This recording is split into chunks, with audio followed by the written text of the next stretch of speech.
Así que vamos a comenzar con una oración. El hermano Edwin nos puede llevar en oración. Amén. Altísimo Dios y Padre Santo, Señor Jesús, estamos reunidos, Señor, una vez más, Señor, en esta clase, Padre Eterno, porque queremos aprender más de tu palabra, Señor.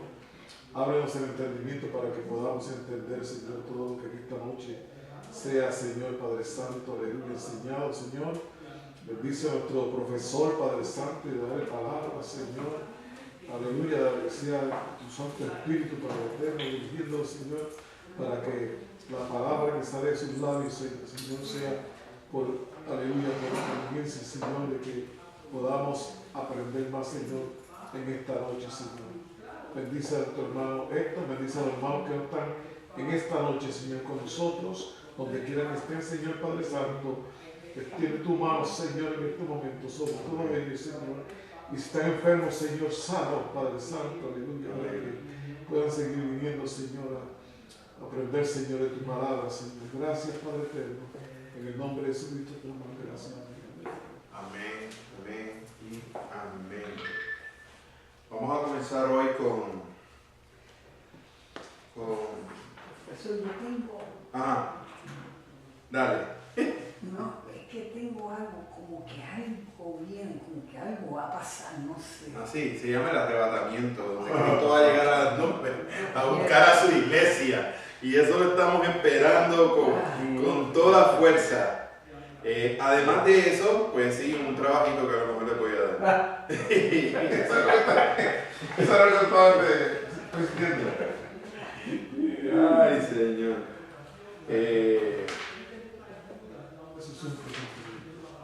Ok, vamos a ir a la página 268 del libro Teología Sistemática del autor Charles Hodge. Página 268, y vamos a comenzar con las características generales de la enseñanza del Nuevo Testamento acerca de Cristo. Parte de abajo dice, punto número A, el sentido en el que Cristo es llamado Señor, y eso habíamos hablado la semana pasada. Esto lo vamos a tirar de la manera de un repaso para arrancar desde ahí. ¿Cómo es que se diferencia el punto de decirle Señor a Jesucristo y no es como yo le digo a usted, Señor Héctor o Señor Edwin?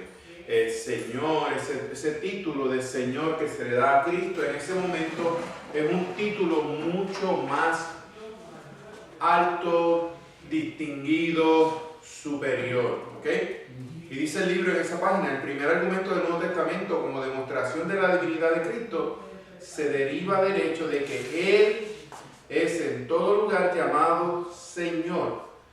El Señor, nuestro Señor. Se admite que el término griego kurios significa dueño, y uno que tiene la autoridad de un dueño, sea sobre hombre o sobre sus casas, o cosas, perdón. El señor de una viña es el propietario de la viña, y el señor de un esclavo es el propietario de un esclavo. Se admite asimismo, esta palabra es empleada con toda la latitud del término latino dominus, o como el castellano señor. ¿Okay? Cuando estamos hablando de la palabra Señor, estamos hablando de un título a una persona que tiene toda propiedad, potestad, poder, autoridad sobre algo o alguien. Y se lo utilizaba también para el dueño de un esclavo, y nosotros somos siervos, y claramente sabemos que siervo quiere decir esclavo, somos siervos de Cristo. Más adelante en esa misma página, a mitad del párrafo, lo voy a leer, dice, este era el término que todos los lectores de la Escritura, fuera en hebreo o en griego en el Antiguo Testamento, usaban para expresar su relación con Dios. Estamos hablando de que ellos eran sus esclavos y Dios era su propietario, Dios era su dueño, Dios era su Señor. Entonces vamos más adelante y dice, en toda la palabra nosotros hablamos, cuando hablamos del soberano, decimos, el Señor está de nuestro lado, el Señor sea contigo, el Señor, Él es Dios, bendita la nación cuyo Dios es el Señor. Entonces ahí está hablando, se refiere a él, aquí aquí directamente está hablando de Israel cuando habla de que bendita es la nación en la cual Dios es su Señor. Así de grande es el título de Señor que se le está dando en ese momento. Bueno eres tú, oh Señor, tu Señor, eres para siempre exaltado sobre todo. Nadie hay como tú, oh Señor, alabaré al Señor.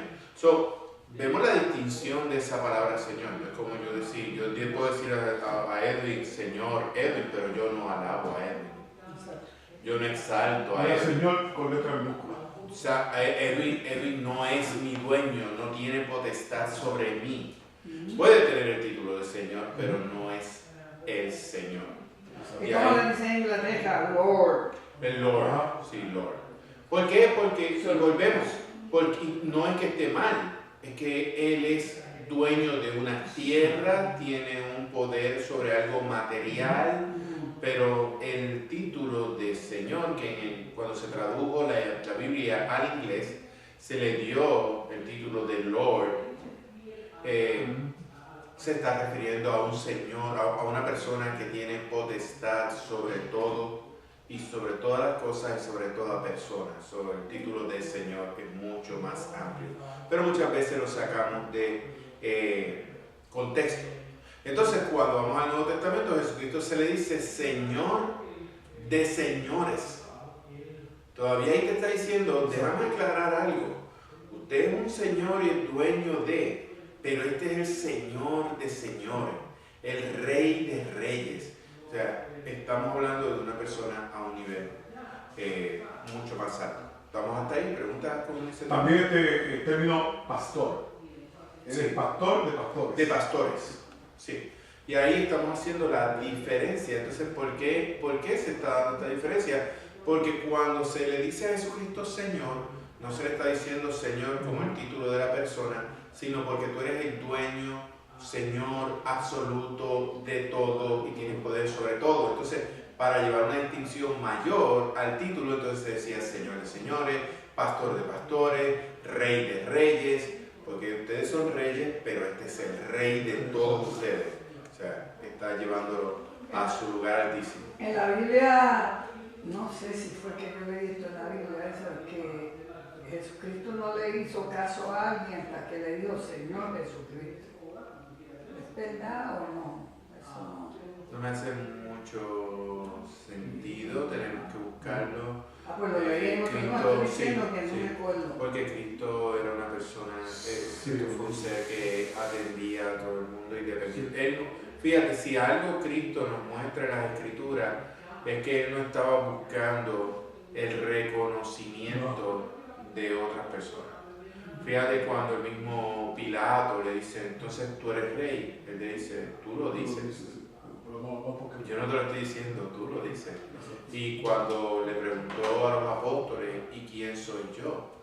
Y Pedro le dice, tú eres el Hijo de Dios. Entonces ahí Jesucristo le dice, bien has dicho y has sido revelado por el Padre, no te lo revelé yo, porque tú estás reconociendo, ¿me entiendes? Ahora, ¿por qué en ese punto se dice, Jesucristo le dice a Pedro, qué bueno que te ha sido revelado por el Padre y no porque carne o sangre te lo haya dicho?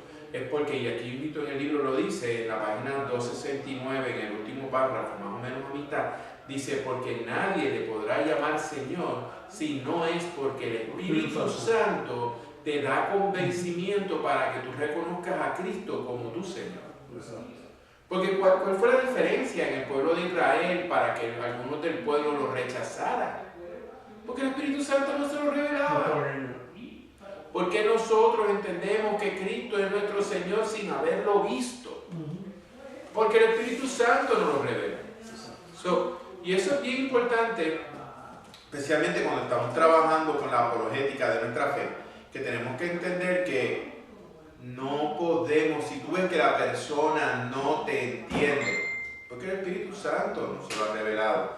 Entonces, lo traigo, y tú lo acabas de decir en tu oración, y nosotros siempre lo hemos dicho aquí, que el Espíritu Santo se manifieste en nosotros para que podamos llevar la clase que Dios quiere que yo lleve y no la mía. Porque la mía es imperfecta.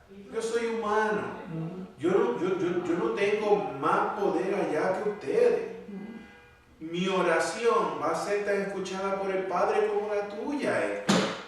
Cristo abrió el camino para que haya una relación, ¿quieres chequear? Para que haya una relación directa. Eso quiere decir que yo puedo estar fumando, bebiendo y voy y hago una oración donde Cristo y Él me oye. Fumando, bebiendo. Sí, vicios normales, Okay. pero me dan una... Dame a darle. Mira lo que sucede. Si la pregunta tuya es si Cristo tiene el poder de escucharte, definitivamente lo tiene. Cristo tiene el poder de si los demonios venían a donde Cristo a reclamarle, ¿por qué vienes a atormentarme si todavía no es tu tiempo? ¿Por qué le estaba diciendo eso? Porque posiblemente los demonios se estaban refiriendo, recuerda que los demonios eran ángeles, ellos conocen, saben quién era el que venía hacia donde ellos, y él los mandaba a callar. Ahora, si tú me preguntas si Cristo tendría el poder de escucharte, sí, Cristo tiene el poder de escuchar a todo el mundo. Si tú me dices si esa oración va a tener algún sentido, es otra cosa. Ok. Porque viene la pregunta. Ajá.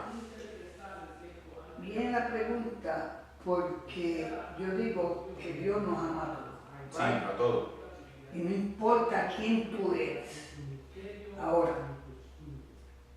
si yo bebo, fumo y en una ocasión, es más, hasta bebiendo cogí nada.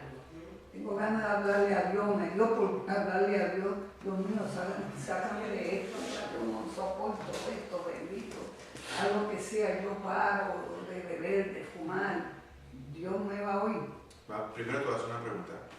¿Tú estás hablando como cristiano? Eso es... No. ¿Estás hablando como... Voy por la misma línea. La persona que está haciendo esa oración es una persona que ha estado en los caminos de Cristo, del Señor, o ¿cómo es que vemos la cosa? No, esto... ¿Por dónde viene? No, te voy a explicar por qué. Lo que pasa es que donde yo estaba antes, la pastora decía que están yendo a la iglesia, pero están fumando todavía. Y yo los quería poner a orar al frente, porque yo dije, el que hace milagros no es usted, el que hace los milagros es Dios. Amén. Si Dios quiere que yo lo mandé a ir a orar allí, y Dios quiere orar sobre él, le va a dejar el cigarrillo ahí. Hasta ahí llegó. Ella me dice, no lo ponga, que si vive y fuma, no me lo ponga allá. Okay. Ahí tenemos, mira, fíjate lo que sucede aquí. Y es tochi, no estamos saliendo de la clase, pero vamos a tocar el punto. Todos somos pecadores. Exacto. ¿Okay? Hasta los pastores, mientras estamos en la humanidad, somos pecadores. ¿Okay? Eso no. La diferencia es que pecamos, pero corremos del pecado hacia la cruz de Cristo. Y el pecador sigue enjuiciado en el pecado. Una persona que está en pecado no va a poder ver a Cristo, ni va a encontrar la necesidad de orarle a Cristo, si no es porque el Espíritu Santo ya está trabajando en esa persona. ¿Okay? Si esa persona en un momento dado llega a un arrepentimiento genuino, y lo vamos a hablar bíblicamente, y genuinamente dice, Señor, yo quiero que tú me saques de esto, yo quiero que tú me ayudes a salir. Estamos viendo una persona que está reconociendo que necesita al Señor, necesita al Creador, necesita al Salvador. Y para que esa persona pueda reconocerlo es porque ya el Espíritu Santo está trabajando con ese corazón.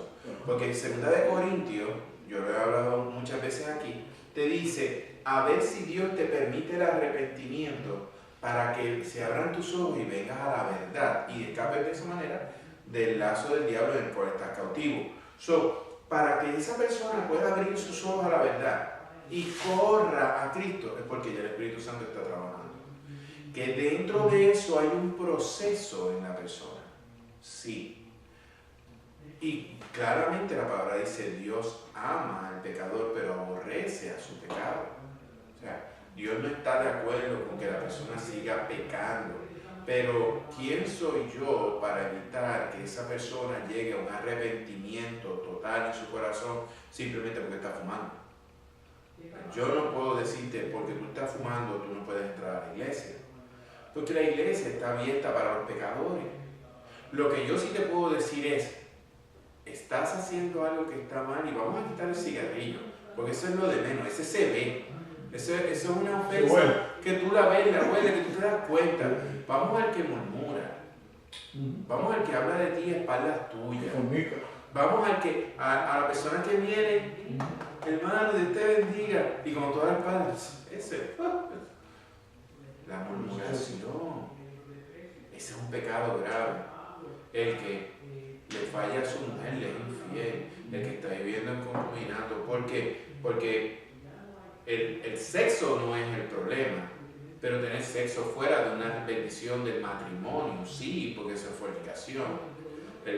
La relación sexual fue creada por Dios, pero fue creada para cuando una pareja bajo la bendición del matrimonio pueden consumirlo, no antes o no después. O sea, tienen que ser bíblicamente todas las cosas.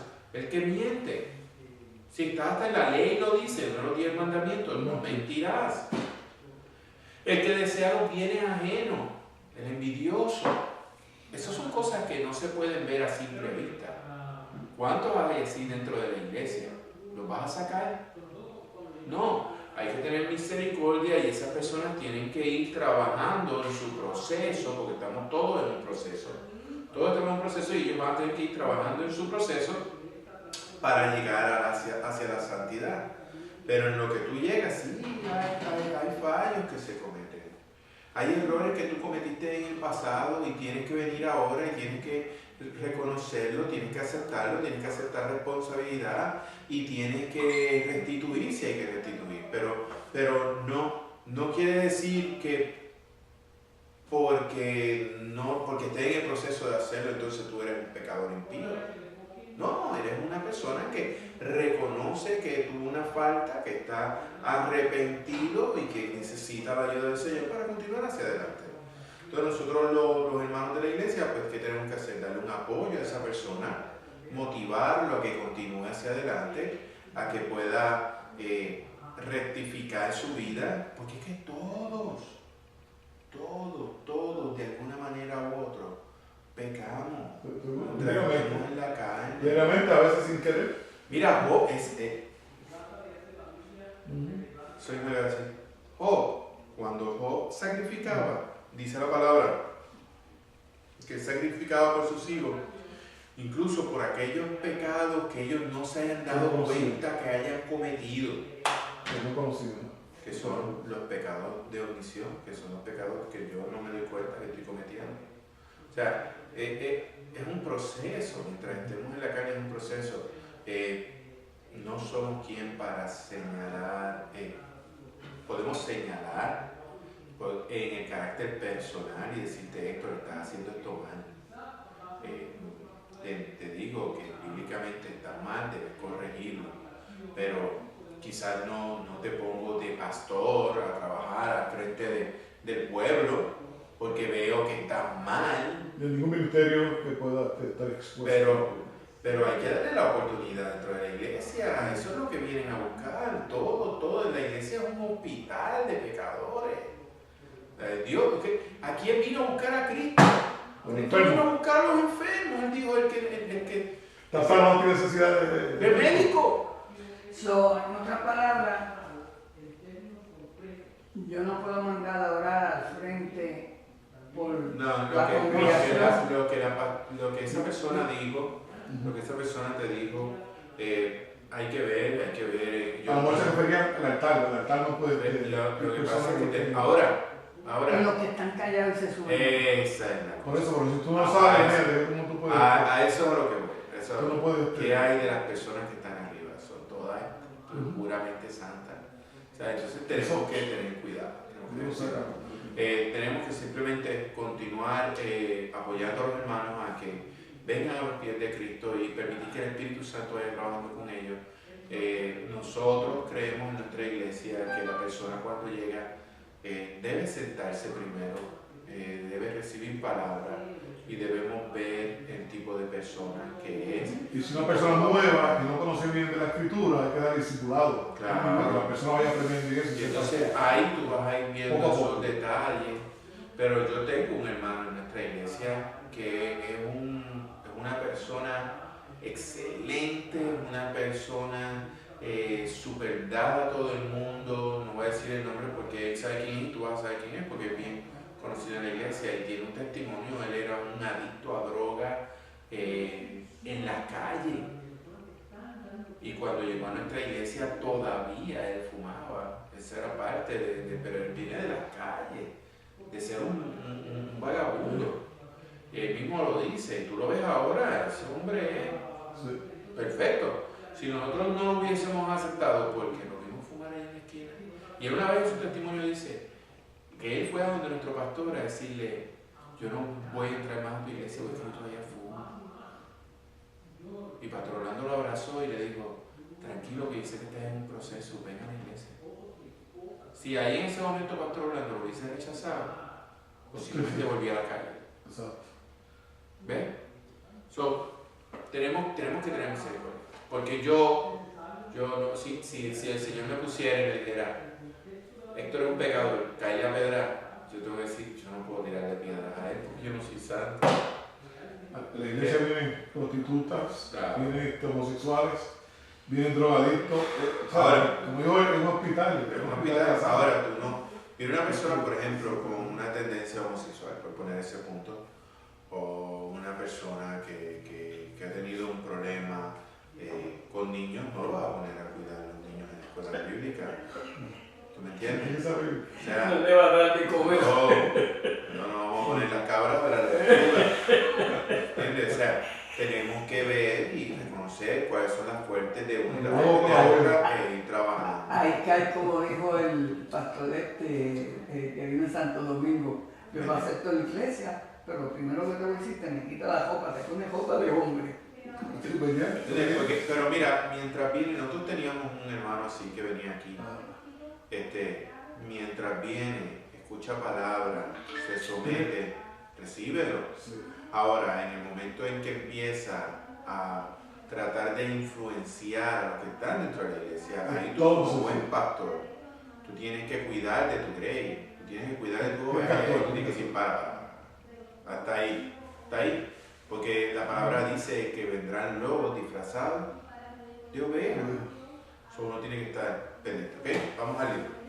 Entonces, Cristo es presentado como el objeto de nuestros afectos religiosos en la página 270. Lo que nos habla ahí el libro es que Cristo es el objeto de todo honor, gloria y afecto. En eso estamos claros. Durante toda la Biblia nos habla de que Dios es un Dios celoso, de que Dios no acepta adoración a otros dioses. Y Cristo hemos hablado de que Cristo es Dios. ¿Ok? Es una de las manifestaciones de Dios Padre. No hay otro afecto que no sea Él. El domingo me gustaba cuando Pastor John estaba dando la prédica y él decía, mira, no es que veamos, no podemos pensar, pues Dios es un Dios egoísta. Dios es un Dios egoísta porque Él quiere toda la gloria para Él. No es que sea egoísta, es que no hay más Dios que no sea Él. Entonces, ¿para quién va a ser la gloria? Para Él. Porque es que Él es el que está en el tope. No hay Dios más arriba que Él. No existe otro Dios. Entonces, obviamente la gloria va a ser para Él.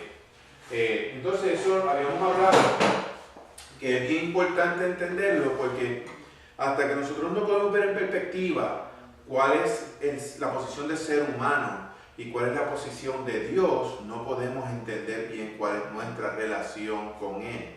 Y una de las cosas que el ser humano hace es que busca humanizar a Dios y endiosarse el ser humano. ¿Ok? Punto número C, en la página 271 nos habla de las relaciones que Cristo tiene con su pueblo y con el mundo. La relación que Él asume con nosotros y que demanda como suya en virtud de su naturaleza y de su obra es aquella que solo Dios puede mantener con las criaturas racionales. Cristo demanda esa atención. Él es Dios. No hay Para eso fue que nos creó. Para eso fue que fuimos creados, para la gloria de Dios. Mira, ahora mismo estaba viendo, esto fue ahorita Anabel escribiendo. Sí. Y mira lo que escribe, porque estoy viendo ahora. Sí, God love us no matter what. Y me preocupa porque veo 19-20, voy a buscar el capítulo 19, versículo 20, voy a ver de dónde sale esto. Bueno, sé que hay una lectura ahí envuelta. Pero eso es mi niña de 5 años y eso es lo que tú tienes que ver, que es lo que esa alma de ella, se recuerda lo que es conocimiento innato, está respondiendo. Sí, Y está respondiendo a que, mira, Dios nos ama, no matter what, no importa qué, Dios nos ama. Y entonces ¿a quién se le está dando esa gloria? A Dios. Pero es que no hay nadie más que eso. Definitivamente la gloria es solo para... Hoy no te interrumpo más, pero quiero decirte, hablarte del bate y de mi familia otra vez. ¿De qué? ¿De qué? Del bate y de mi familia. Acuérdate que yo te dije que tengo un bate para darle a él. Sí. Resulta que me llama el primo mío y me dice, Héctor, perdona la hora que es, que te estoy llamando, pero tengo una pregunta importante que hacerte, ¿te la puedo hacer? Y yo digo, ¿de qué se trata? Porque ya es un poquito tarde. Del versículo de la Biblia. Eso yo tengo tiempo, 24 horas al día, 7 días a la semana. Dime que se me quitó el sueño, rápido. Me están levantando a las 3 de la mañana y tengo que coger la Biblia y ponerme a leerla y me tengo que arrodillar y vuelvo otra vez, me acuesto al rato y mañana vuelvo y me levantan otra vez y me están todos los días levantando y me están llegando cosas a la cabeza y eso yo no he leído y cuando leo está ahí y todas esas cosas yo le digo, wow, te felicito. Yo dije, el Espíritu Santo que está orando en ti. Sí, no hay nada más que discutir ahí. Ahí tú ves, fíjate cómo él queda sorprendido, él no entiende. ¿Por qué él no entiende? Porque él no lo buscaba. ¿Y porque nunca lo había experimentado? No, Romanos claramente dice, no había ni uno solo bueno, nadie buscaba a Dios. Nadie buscaba a Dios. Él viene de una vida donde realmente no está buscando tener un encuentro personal con Dios. Y no es hasta que el Espíritu Santo empieza a redarguir en él el deseo de buscar del Señor. Eso solamente confirma todo lo que nosotros hablamos aquí. Y ahí vemos porque hay familiares tuyos, como hay familiares míos, que no buscan de Dios, no entienden, no reconocen por qué tú piensas de una manera distinta a ellos, porque todavía el Espíritu no los ha tocado. Cuando el Espíritu empieza a trabajar en ese corazón, le sucede lo que sucede a tu primo. Empiezas a levantarte a horas que no son normales levantarte. ¿Por qué? Porque no eres tú. Porque no eres tú. Y la yerna es pastora, porque el esposo es pastor, pero la yerna es pastora. Y no la llamó a ella, me llamó a mí. Y yo dije, escucha, ¿por qué no llama a esta persona? Lo que pasa es... Estoy más confiado contigo. Lo que pasa, hay varias cosas. Y mira, tenemos que ser honestos, la posición de pastora bíblicamente no existe. Eso es una posición que nosotros, especialmente los latinos, damos por respeto a la esposa de nuestro pastor. Y le decimos pastora. Y a mí, a la esposa de mi pastor fundador, yo le digo pastora. Se lo digo con todo amor y respeto. Y la esposa de Pastor John es mi sister.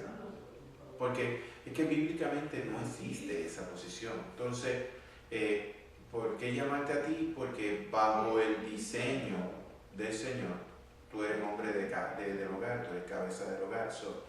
Él se va a sentir más confiado en hablar entre hombre y hombre. Posiblemente más que llamar a una mujer para hacerle ciertas preguntas. Se siente más confiado, ser más personales. Y eso sería otro punto que no lo sobre los puntos de pastores y pastoras.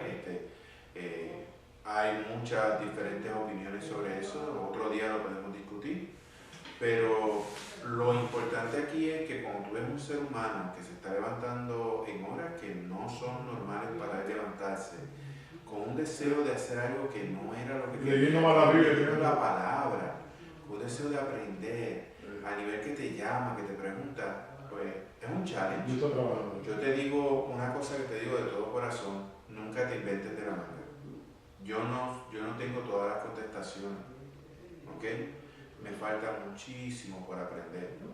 Cuando ustedes me hacen una pregunta que yo no sé, yo les tengo que hablar con el mismo respeto y decirles, ¿sabes qué? Tenemos que dejarla para después. No hay nada malo en que yo te diga, no tengo la respuesta porque no la tengo. Eres sincero. Es que no la hay, no hay forma, solamente Cristo. Estamos hablando de puntos teológicos. Estamos hablando de misterios de Dios. Nadie lo conoce todo. Cuando venga una pregunta, si tú no la tienes clara, tú le dices, ¿sabes qué? Te quiero dar una contestación. No he estudiado mucho al respecto, pero para tal fecha te tengo una contestación. Y empieza a llamar. Llamas a Edwin, me llamas a mí, escribes emails, hablamos con Pastor John, con quien sea. Pero esas personas que tienen hambre, lo más correcto es darle una respuesta correcta para que continúe. Si te la inventas de la manga, no te va a volver a llamar. Y eso es un punto de importante. La credibilidad es bien importante. Y cuando la gente viene a donde ti, es bien importante.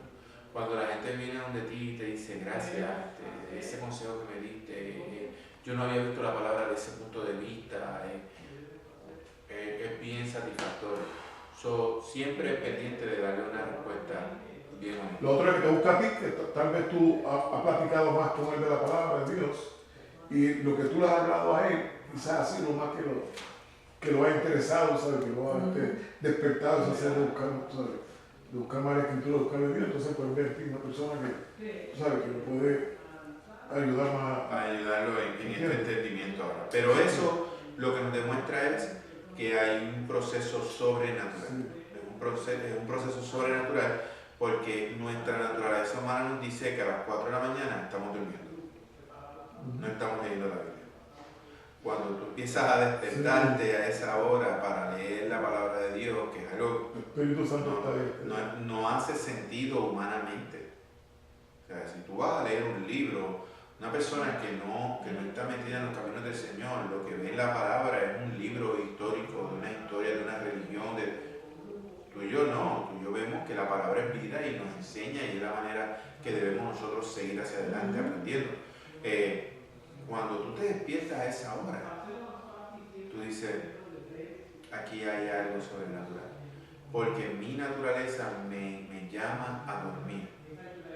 Tiene que haber algo sobrenatural por encima de mi naturaleza para que me obligue a mí a entonces despertarme y hacer algo. Ese es el Espíritu Santo. No la Biblia tampoco. Ni la Biblia ni José. José sigue enfermo. ¿Te digo?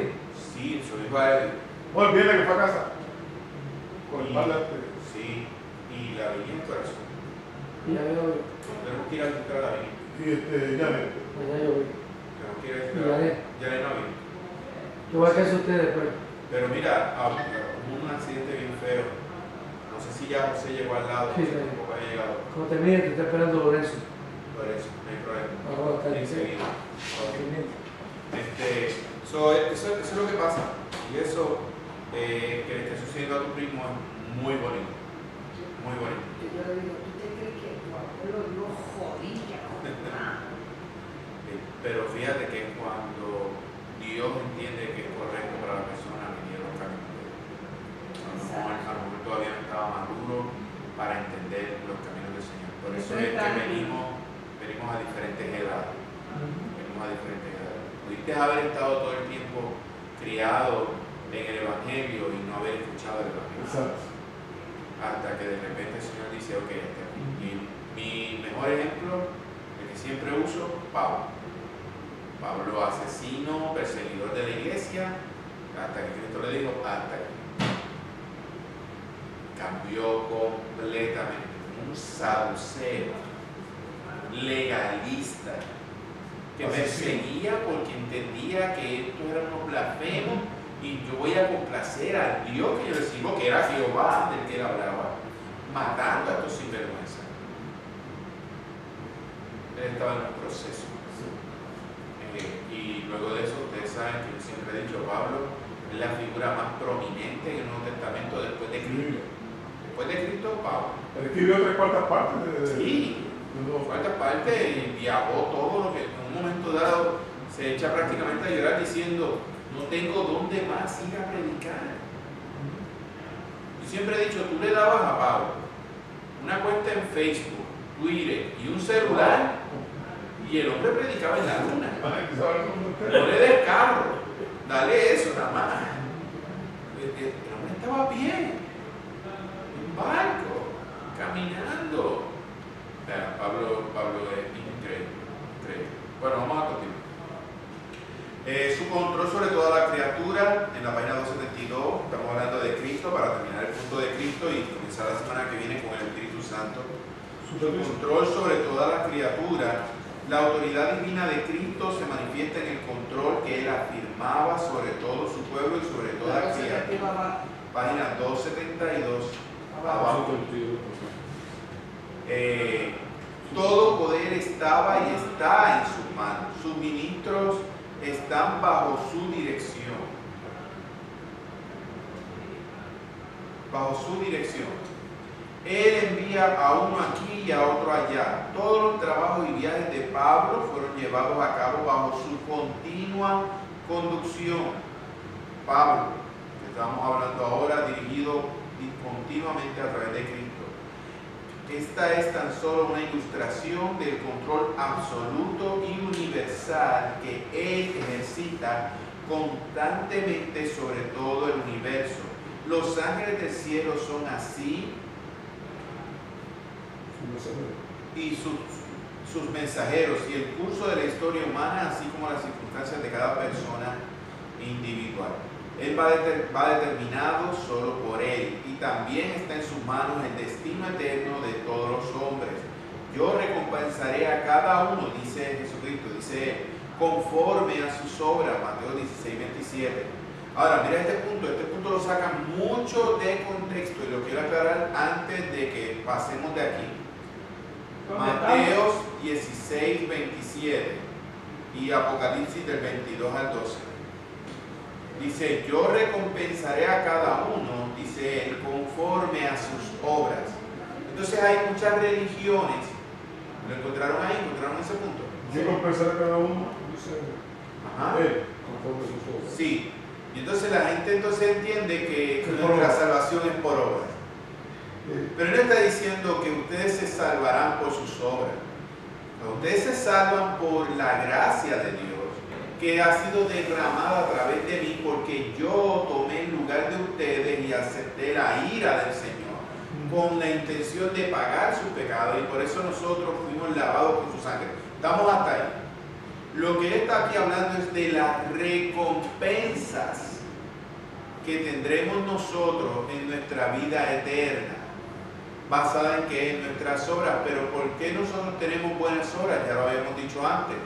Tenemos buenas obras porque se refleja en nosotros el Dios Espíritu Santo que vive dentro de nosotros. Habíamos hablado en la clase anterior de que no podemos decir, no, pero esta persona es buena. No, nadie es bueno. Nadie es bueno. Tú haces obras buenas porque el Espíritu Santo se está manifestando a través de ti. Si no fuera por el Espíritu Santo, nuestra naturaleza nos haría hacer cosas malas. Humana, sí, es pecaminosa y lo dice desde Génesis. ¿Estamos hasta ahí?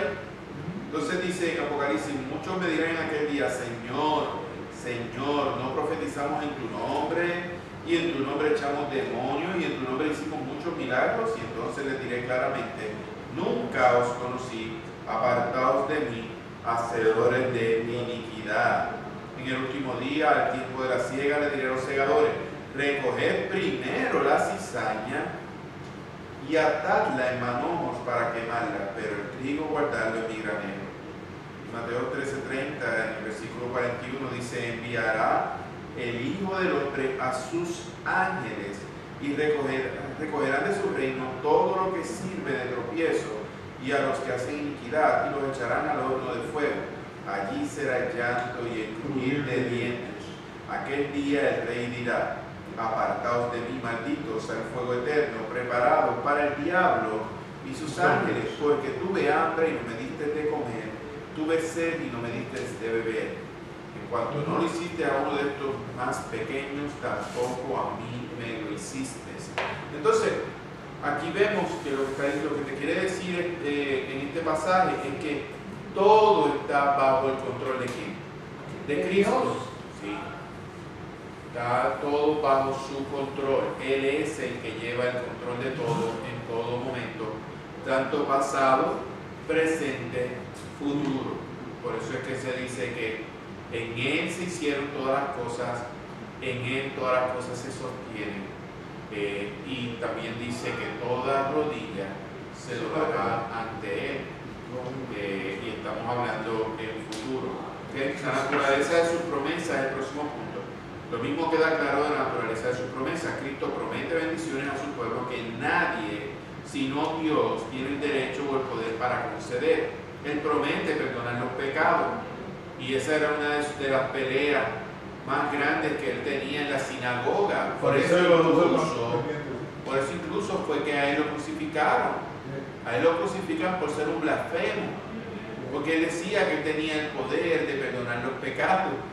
Y él decía, solo lo tiene Dios. Y yo, exacto, por eso lo estoy haciendo.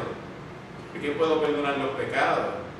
Hay un momento en las Escrituras que le dice que es más fácil decirte tus pecados te son perdonados. Toma tu leche. Toma tu leche. Pues mira, ambas cosas voy a hacer. Te perdono y tú levántate, dale, arranca. Coge tu leche y sigue. Porque yo soy Dios. Es lo que está diciendo. Ahí vemos la deidad de Cristo. Ahí vemos su poder, cómo Él por sí mismo puede decirlo. ¿Por qué? Porque Él su naturaleza es divina. Entonces Dios a través de Él es el que está haciendo los milagros, porque Él es Dios. Él es Dios. Entonces, una cosa distinta es yo decir, yo vengo en nombre de Edwin y te vengo a traer esto. A yo decirte, yo te traigo esto. Y eso es lo que hacía Cristo. Cristo decía, yo te perdono, yo te sano. ¿Qué tú quieres? Si te place que quede limpio, dale. Los demonios, quien tú eres, legión, no nos tormentes, déjanos ir a aquel hato de cerdo. Y soy Dios para hacerlo. ¿Quién más podría sacar una legión de demonios de una persona y transferirla a 2000 cerdos que se fueron por un peñadero? ¿Quién más podría devolver una vista a una persona si no es Dios? Enderezar un brazo, levantar de un lecho a un paralítico, Lázaro, sacar a un hombre de la muerte que ya estaba hediondo. Solamente Dios. Ahí vemos que Cristo era Dios. Ahí vemos la Santísima Trinidad trabajando constantemente. Usar una joca para abrir el cielo. ¿Una qué? Usar una joca para abrir el cielo. Una roca para abrir el cielo. Una roca para abrir el cielo. Jacob puso la joca. Estamos en el Viejo Testamento. Sí. Puso la joca. Y de la roca salió agua también. Como Moisés. Esas son cosas que solamente se pueden permitir a través de Dios, ¿ok? Es indudablemente cierto que solo Dios puede perdonar los pecados. Él es nuestro gobernador moral. ¿Por qué decimos que Dios puede perdonar los pecados? Porque los pecados son contra Él. Tú pecas contra Dios. Pues entonces Dios puede perdonarte. No te puede perdonar el hombre. El hombre, tú no estás pecando contra mí. Tú estás pecando contra Dios. Pues dice que Dios ama al pecador, pero no al pecador. Pero aborrece su pecado. Aborrece su pecado. Y esa es la parte que nosotros tenemos que entender. ¿Puede un pecador venir a los pies de Cristo? Claro que sí. Pero puede venir a los pies de Cristo si es porque el Espíritu Santo ha trabajado en ese corazón para que él tenga convencimiento y él se arrepienta. Entonces, cuando él se arrepiente de todo corazón porque entiende que está en pecado, puede venir entonces a los pies de Cristo. Dios los perdona porque se está pecando contra Él, la deuda es contra Él. ¿Okay? Si tú me pides $10 prestado, yo te los puedo perdonar, pero Edwin no puede decir a nombre mío que te perdona los 10 pesos, pues todo eso lo cobra Edwin. ¿Tú me entiendes? Ahora, como la deuda es conmigo, yo sí puedo perdonar la deuda.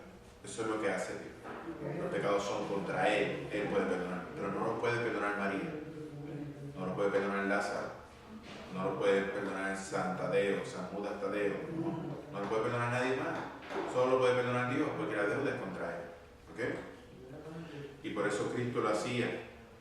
Cuando Cristo le decía al alma, por ello cuando Cristo le dice al alma, tus pecados te son perdonados, Él está ejerciendo una prerrogativa divina, como el soberano en contra quien se le ha cometido el pecado. Cristo tiene derecho a perdonar o a castigar. También Él promete el Espíritu Santo. Se había predicho que Dios derramaría su Espíritu sobre toda carne.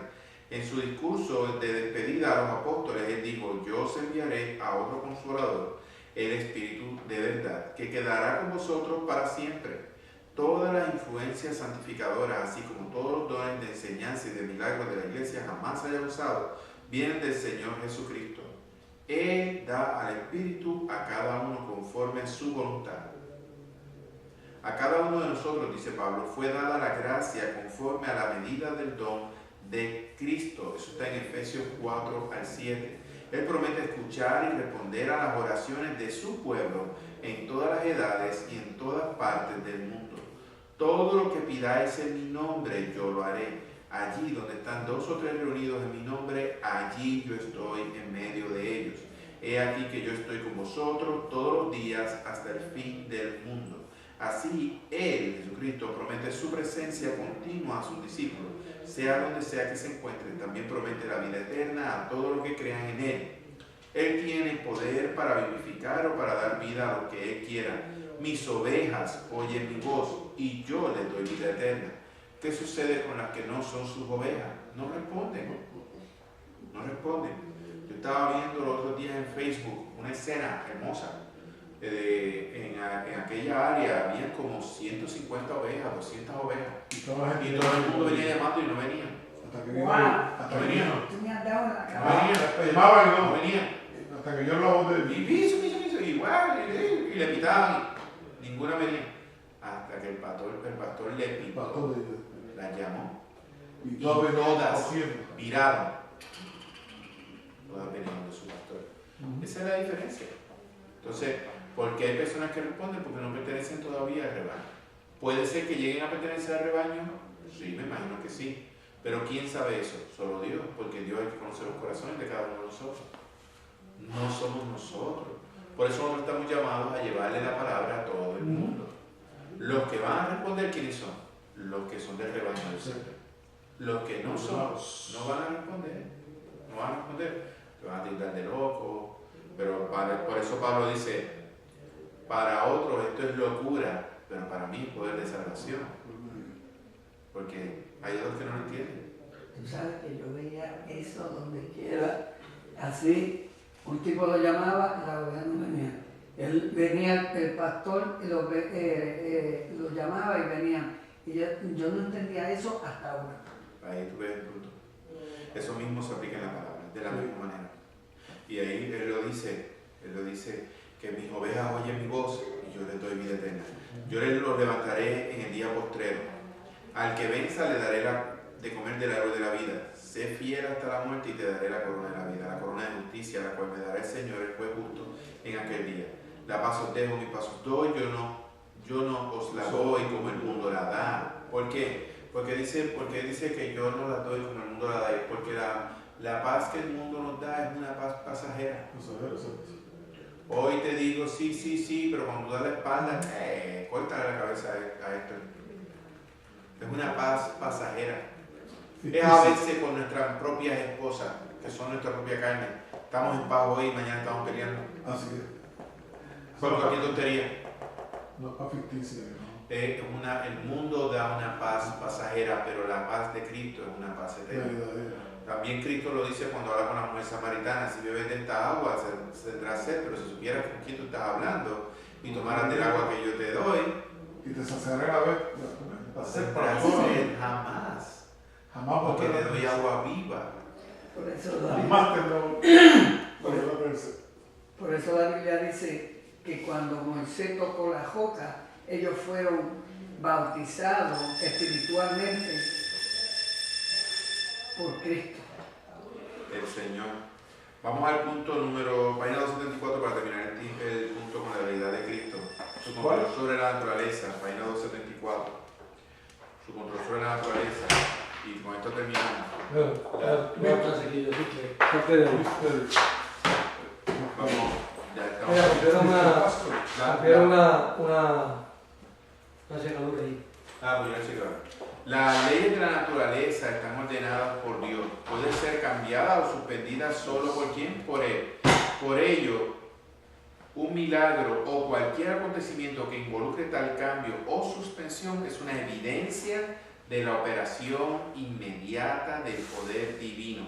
Por ello, el agente eficiente en la obra de un milagro tiene que poseer poder divino. El apóstol Pedro dice, cuando Moisés, los profetas o los apóstoles obraban milagros, rechazaban de manera explícita o directa que fuera por su propia eficiencia.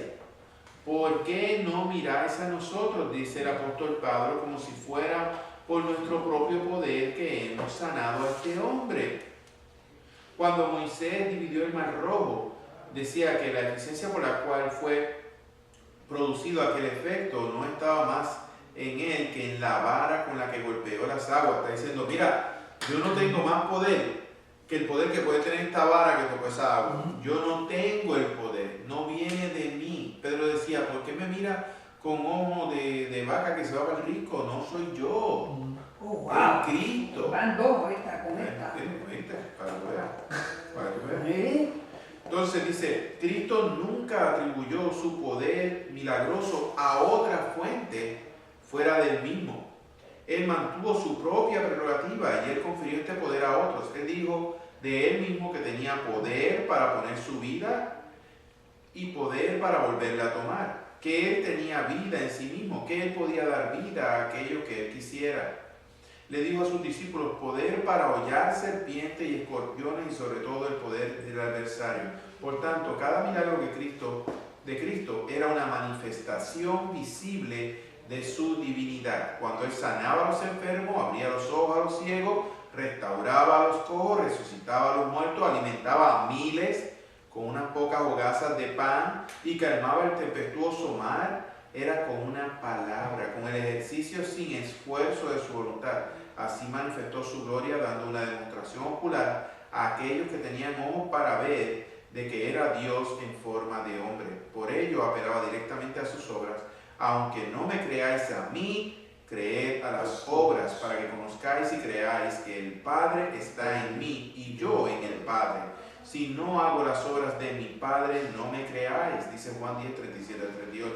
Si yo no hubiese hecho esto, entre ellos las obras que ningún otro ha hecho, no tendría pecado, pero ahora me han visto y me han aborrecido a mí y también a mi Padre, dice Juan 15, 24. Con ese punto terminamos y vemos cómo Jesucristo dice, solamente con su palabra, que lo estamos discutiendo ahorita, le dijo a la legión, id, sin esfuerzo ninguno. Le dijo a Lázaro, ven, levántate. Nada más allá. ¿Por qué? Porque Él es Dios, Él no tiene que hacer nada más allá. Cogió los peces y los panes y simplemente los bendijo y se seguían multiplicando. Él no se fue a fabricar peces o a pescar más o a traer, no. Simplemente yo soy Dios. sobraron 12 canastas. Y sobraron 12 canastas. Y se alimentaron 5,000 sin contar mujeres y niños. Exacto. ¿Ok? Tremendo.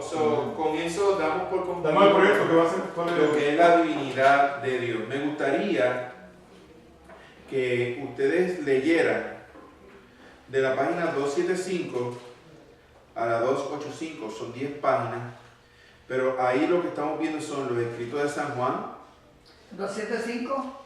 de la 275 a la 285, las epístolas de San Juan, el Apocalipsis, epístolas de San Pablo, Gálatas, Corintios, Efesios, Filipenses.